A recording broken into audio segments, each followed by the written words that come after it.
There are some advantages of paying attention to Yahusha.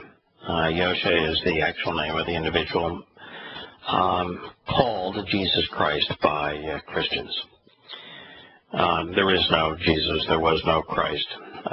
His name is Yahusha. And while the worst thing you could possibly do is to fixate on him and view him as God, there are some things that we can learn from him, because he was a set-apart, diminished manifestation of Yahweh.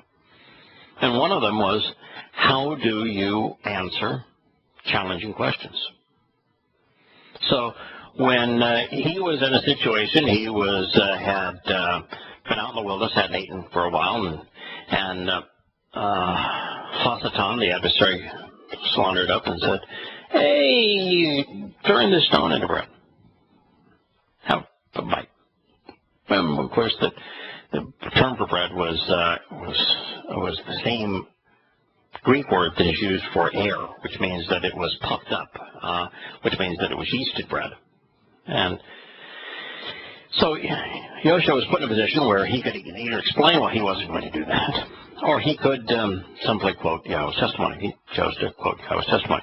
The insight, the lesson for us there is that since Yahusha was just a wee bit smarter than we are, and since he could have reasoned his way out of any difficult question, the very fact that he chose to cite the Torah to answer the question should be an example for all of us. That's what he was doing. And as a matter of fact, I even had a fellow, before we go into his answer, a fellow wrote me this morning and saying, the Christians use a statement late in Matthew where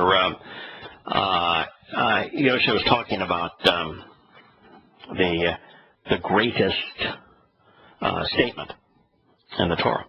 And he was asked a question. He says, what is the greatest statement of the Torah? Now, his answer is being used by Christians to say, well, then that's the whole Torah is summarized by those two things, and therefore you can do away with the rest of the Torah. I mean, the Christian reasoning is moronic. And so he said, but there are Christians that are using that to say that the Torah has been done away with. And of course, in that particular situation, Yahusha was asked a question. The question he was asked by the rabbis, what is the greatest statement of the Torah? And he said the greatest statement of the Torah is, you should love Yahweh, your God, with all your mind, heart, and soul. Might. I mean, and he was to make that statement, he's simply quoting the Torah. And he says, and if you were to ask me a question, he says, what is the most important statement in the Torah? And that's the most important statement in the Torah, is that you come to love Yahweh, your God, with all your heart, mind, soul, might. And then he said, second unto that is that, you love your neighbor as yourself. Now, both lines are citations of the Torah. And truly, you could summarize the Torah's purpose with those concepts. But before I get there, how is quoting the Torah, answering a question, what's the most important statement in the Torah, and you answer the question by quoting the Torah, tell me how that negates the Torah. I mean, you'd have to use reasoning so twisted that you'd be looking through about 4 feet of prisms to get there at every random possible juxtaposition. He was asked what the most important statement of the Torah is, and he quoted the Torah to reveal its most important statement. Come to know and love God. How would you come to know God apart from the Torah? Answer is you can't. How would you? Why would you come to love Him if you didn't know who He is and what He's offering? And the only way you can come to love Him is to actually know who He is and to understand what it is that he's offering, which means you have to study the Torah, the entirety of the Torah, to understand who he is, that he's the Father of the covenant, and what he's offering, our participation in the covenant family, and what he's then willing to do for the covenant's children. That is what makes him lovable. Otherwise, you can't love someone you don't know. Only a fool would devote their adoration to someone whom they didn't understand what it was that they were offering. So it requires a study of the Torah, even to facilitate coming to know and love Yahweh our God. But that really is the purpose of the Torah, is to introduce us to Yahweh, introduce to us what he's offering, guide us as his children, so that we come to know him, come to love him, choose to participate in his covenant. And once we participate in the covenant, the rest of what is there helps us better understand how to treat other people. And one of the things that you recognize is that the best way to treat other people, to love them, is to expose and condemn the religious myths like Christianity and Islam and secular humanism, socialist secular humanism. I should probably just call it socialist humanism and remove the word secular. But socialist humanism that have beguiled them. If you really love somebody, you're going to expose those things which are harming them. And then you're going to expose the opportunities that will help them. And yet, this summation of the most important statements in the Torah, and it's not that these are the most important statements in the Torah, both came from the Torah. How can that be annulling the Torah? It points out the purpose of the Torah. And one of the things that this communicates is that the Torah cannot be comprised of laws. You don't come to love through legislation. No one has ever been loved through legislation. No one will ever be loved through legislation. Someone can't be known, they can't be loved. What you can do, though, is through teaching and guidance, you can come to be known and loved. So it is a very interesting insight. And here now Yosha is answering a challenge by, again, citing the Torah. And the passage he cites in its entirety. And it's appropriately cited because it communicates the exact same message that he was using as his answer. And so this is what he said. He said, all of the terms and conditions, the mitzvah, which beneficially, for the sake of the relationship, I have instructed this day. Now this is Moshe speaking to the children of Yisrael, inspired by Yahweh to help them better understand the Torah. He said, all of the terms and conditions which beneficially I have instructed Shawah this day for you to genuinely choose to observe for the purpose of approaching by actually responding and engaging so that you elect to genuinely and continuously live.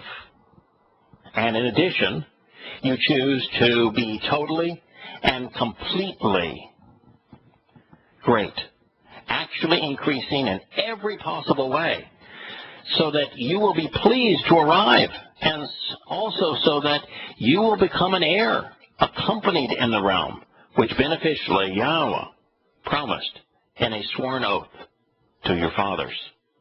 And so you should choose to literally and completely remember everything associated with the way which Yahweh, your God, walked with you these 40 years in the wilderness in order for you to respond, to approach, by exerting yourself through the process of learning and understanding, to know and to become known. What beneficially and relationally is in your heart regarding whether you will consistently and genuinely observe closely examining and carefully considering the terms and conditions of his covenant. Devarim 8:2 and 8:1.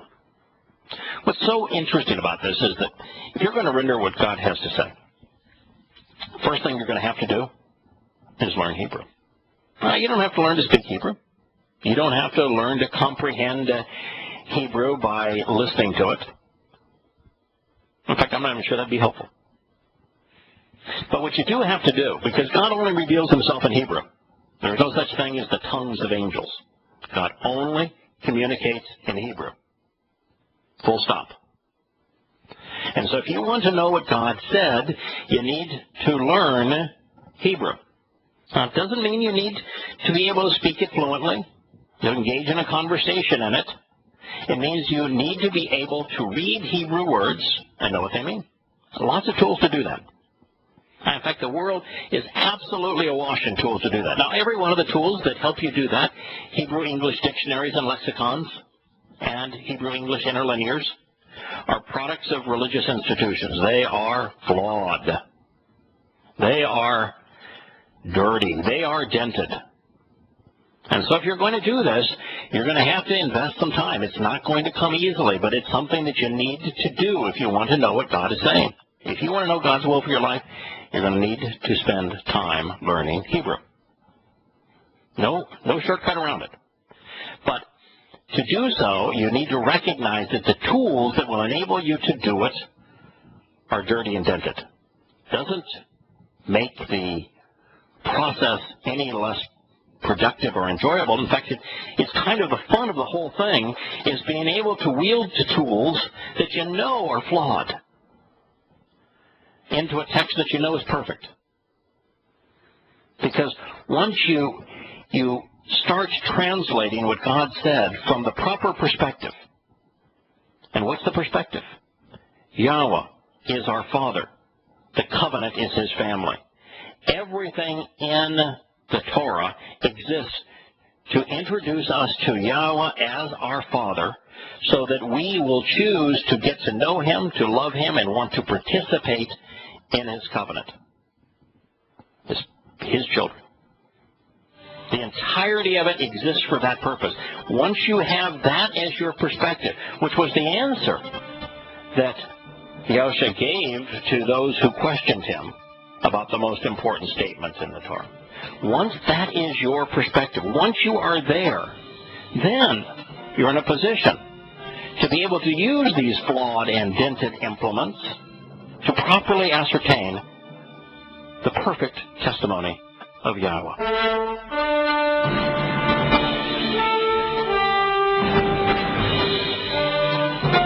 When you make an effort to understand Hebrew, several things happen. And by the way, if you want someone to hold your hand, and I mean that in a very grown-up sort of way, through this process, to guide you through example. It's like learning to ride a bicycle with somebody having a hand on the back seat and maybe one on the steering wheel where they're jogging along with you down the street. Then I would encourage you to go to intro2god.org. Intro2god.org.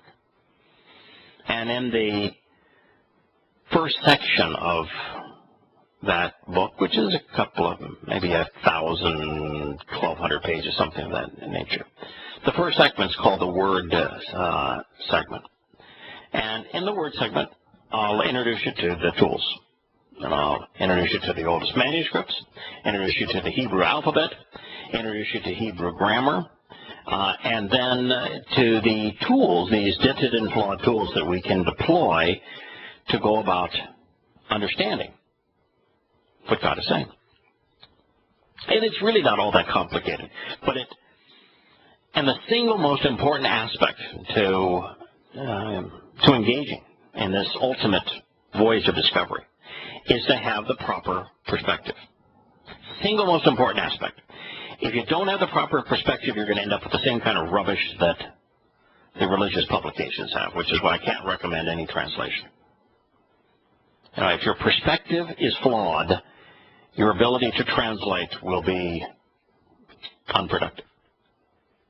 So the single most important thing you can start with is the realization that Yahweh is our Father. Not the Father of everyone. He's the Father of those who choose to get to know Him, who fall in love with Him, and who choose to participate in His covenant according to its conditions. Who view His testimony as guidance and teaching. And if you view His testimony as guidance and teaching to be observed, which is to be examined and contemplated, and listened to, so that you come to know and understand who He is and what He's offering. From that perspective, you're in a position where you can translate everything that He had to say. If you're not in that position, you're wasting your time. But in the introduction to God, I will help you through that process, give you a foundation, give you the toolbox to deploy. And one of the things you're going to find is that the unique thing about Hebrew is that verbs are infinite in time. In Hebrew, unlike most languages, and absolutely unlike English, no verb is stuck in time. There's no such thing as a past, present, or future tense. That's very hard for someone who hasn't invested time in Hebrew to wrap their brain around. That every verb in Hebrew is eternally true. And the reason it's that way is that Yahweh claims that His Torah testimony and He are one. That they're indistinguishable. If you want to meet God, read His Torah. You'll find Him there. That His words represent Him. That would be impossible in a language without verbs liberated in time. And Hebrew is the only language of its kind where there is no past, present, or future tense. Everything is eternally true. There's no abrogation. There's no New Testament replacing an Old Testament. There are no contradictions. What He says was true, is true, will always be true. In fact, His very name is based upon the Hebrew verb to exist. Was, is, will be. Haya. So that's the first thing that you have to recognize. The second thing is that you recognize that every Hebrew verb comes with a stem. Stem, considered a branch. The stems are all relational, every single one of them. And they establish the relationship between the subject and object of the sentence and the action of the verb. How the subject and object interact relative to the action of the verb. What a marvelous concept. You know, is the subject the acting force influencing the object with the verb? Or is the object influencing the subject? Are they both influencing one another? Is it passive or is it active influence? Marvelous connections that are conveyed through the stems. The next thing you find is that Hebrew verbs have two forms. They're either complete or they're ongoing. Many verbs continue to have unfolding consequences throughout the entire fabric of time.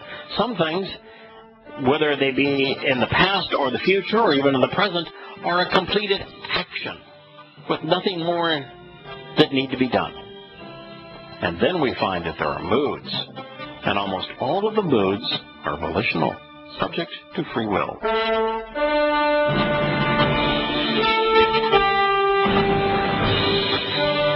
As we were having our quick review of Hebrew and falling in love with it, because you fall in love with Hebrew, you'll end up falling in love with the author who wrote to us in Hebrew, Yahweh. A very significant number of verbs are replete with moods. And the mood determines whether or not the verb is first, second, or third person volition. Volition is not something we talk about a lot, but volition is an expression of free will. For example, the religious person says, I want to know what God's will is for my life.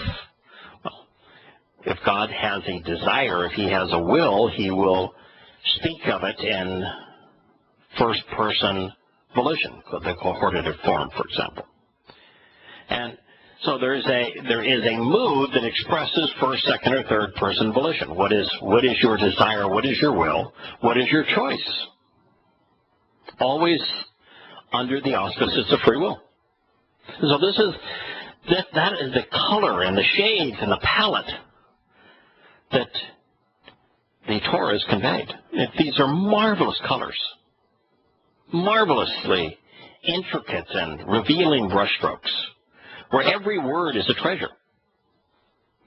And then to add to all of that robustness and beauty, the original Hebrew alphabet, the alphabet that was used to create the word alphabet, from the Hebrew Alph and Bayeth, the first two letters in the Hebrew alphabet, which is the first phonetical alphabet ever conceived by man, that the original alphabet had each of the letters representing the sounds conveyed through pictures. And so you can look at each word, and without a lexicon or dictionary, if you convert the words into the original paleographic Hebrew alphabet, you can derive their meanings just by looking at the symbols that was used to comprise them. Every single word. And so that's why Yosha was talking on the Sermon on the Mount, on his instruction on the Mount. He says, not a single yod or tittle. It's been changed to jot or tittle.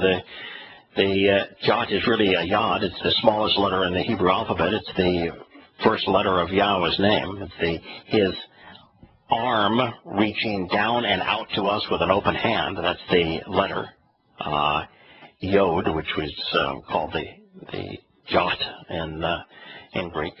And tittle are the strokes that comprise the letters themselves. And so it's saying that the images of those letters that comprise the words which delineate the meaning within the Torah, that all of them are going to endure for as long as the heavens and earth exist.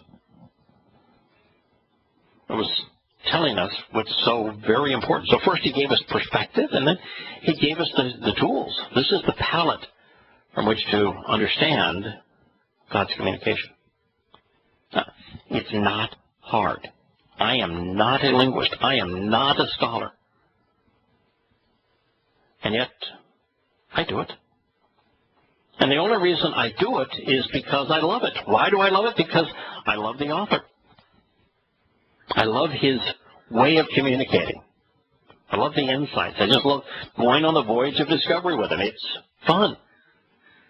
And when your perspective is, this is Dad taking us on a voyage of discovery through time and space, through the very fabric of the universe and the nature of life, it's just a joy. And you see, all the pieces just fit together like jewels.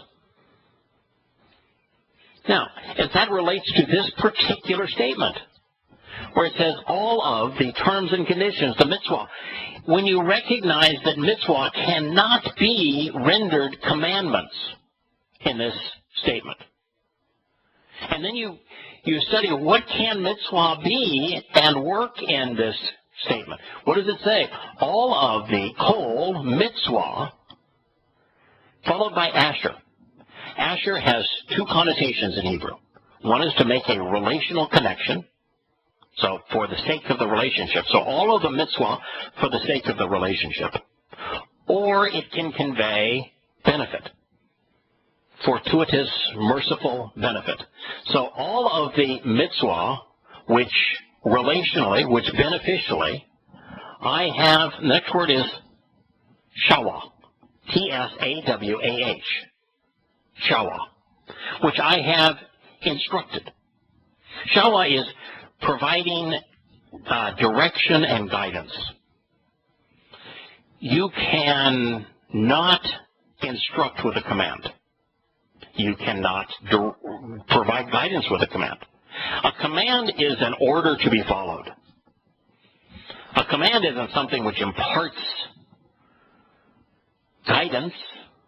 It doesn't impart instruction. It imparts a command. You don't sit there and if the general tells the private, march in that direction, the private doesn't turn to the general, what am I going to gain from this?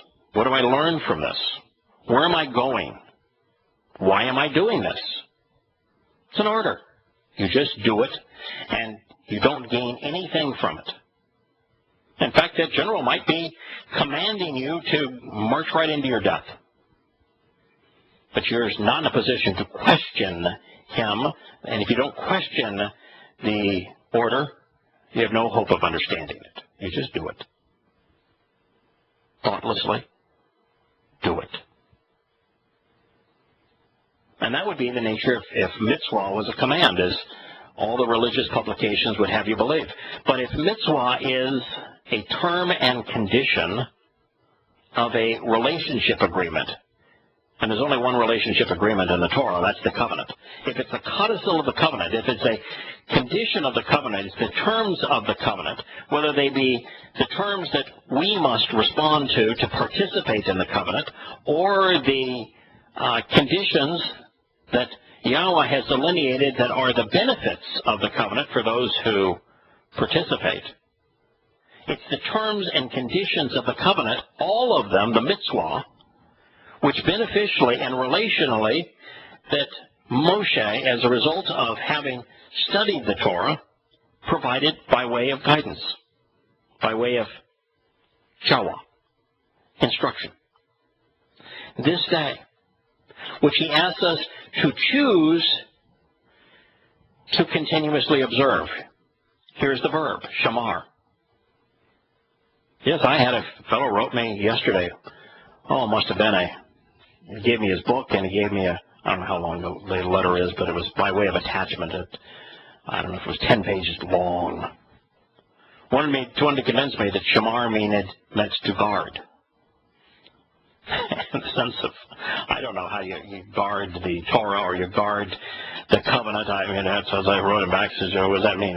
You stand next to it and ready to pounce on anybody that would steal it? I mean, isn't the purpose of the covenant to explore it and participate in it? You don't stand guard over it. It's available to everybody. You want to offer it to everybody. You don't want to protect it. The same thing would be true with Yahweh's Torah. You want to study it and learn from it and share it. You don't want to protect it. You don't guard it. But anyway, shamar is the active verb here. And it means to observe. What does observe mean? It means to use your eyes to examine something. Now, if it's a written text, the only way you can use your eyes to examine it is to read it. It's pretty simple. If it's an oral communication, you would observe it by processing what you hear. This happens to be a written text that he's alluding to, so we'd use our eyes to closely examine what has been written. Now, demonstrating that mitzvah cannot be a command, and that if you understand what is being conveyed, you recognize that shamar was written in the paragogic non-ending. Now you say, paragogic non-ending? What in the paragogic is that? It's an expression of volition. It's an expression of free will. It means that this cannot be an order. It means that the mitzvah has to be something that you can choose to respond to, that you can choose to examine and consider or not to examine and consider.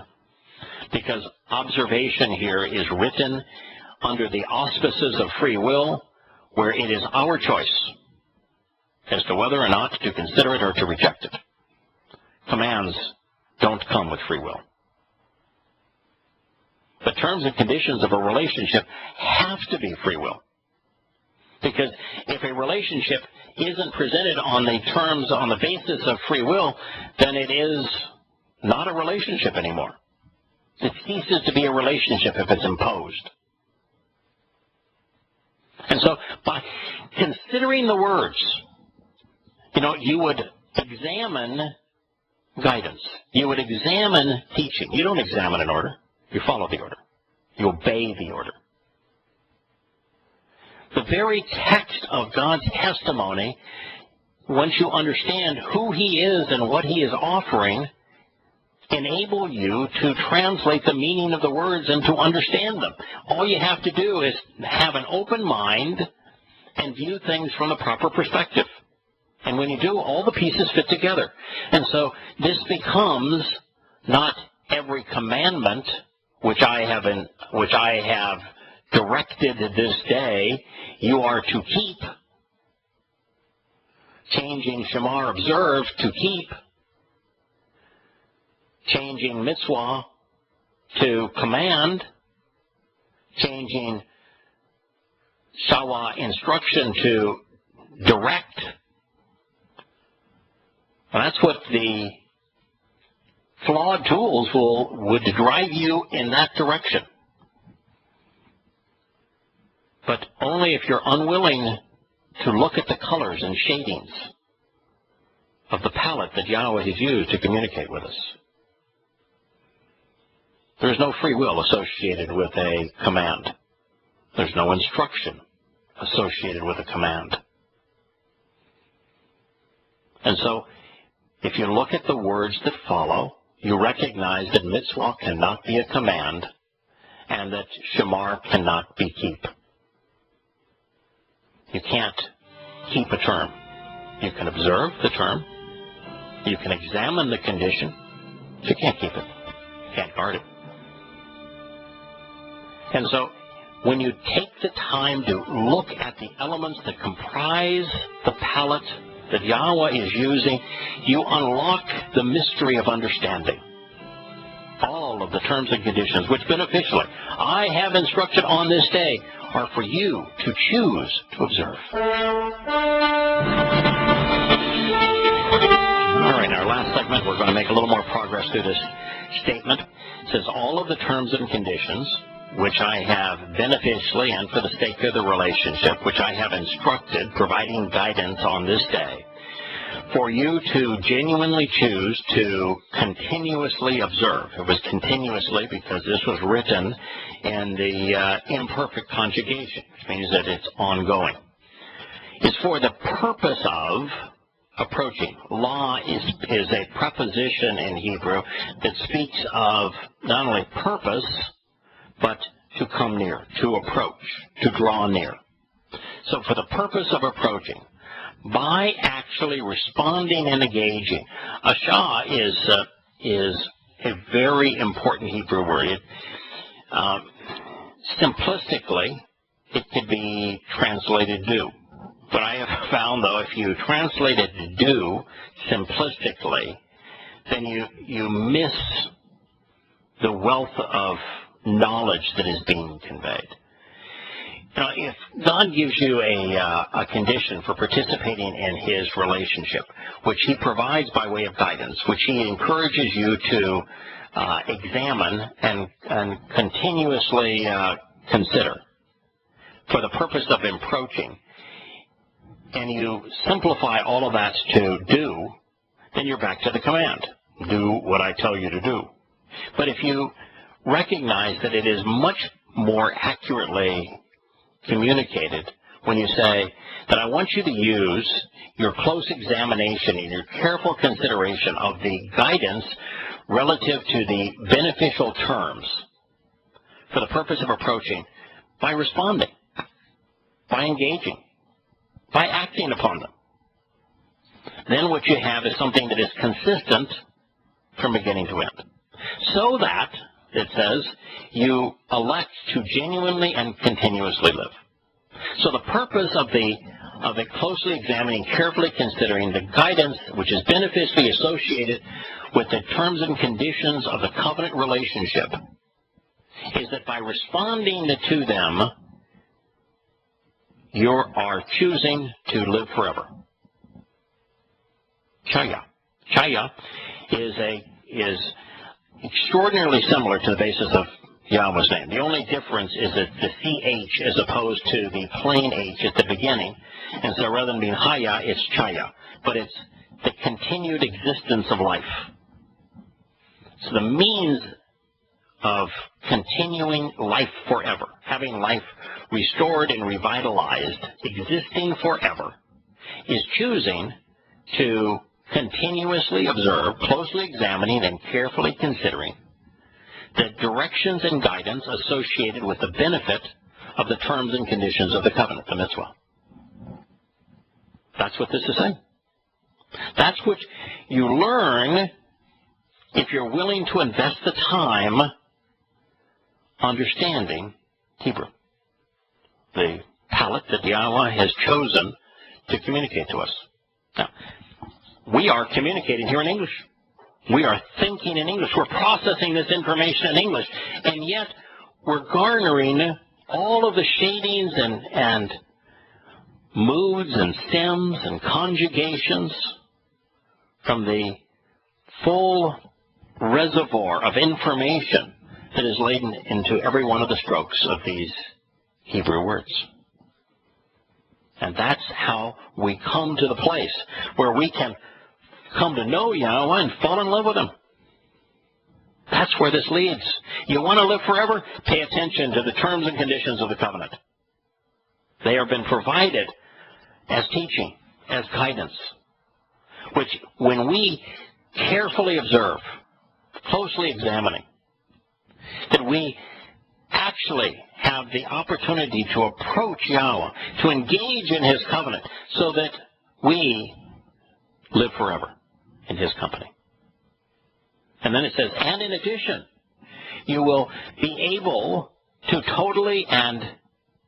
become totally and completely great, actually existing and increasing who you are in every possible way. Rabbah.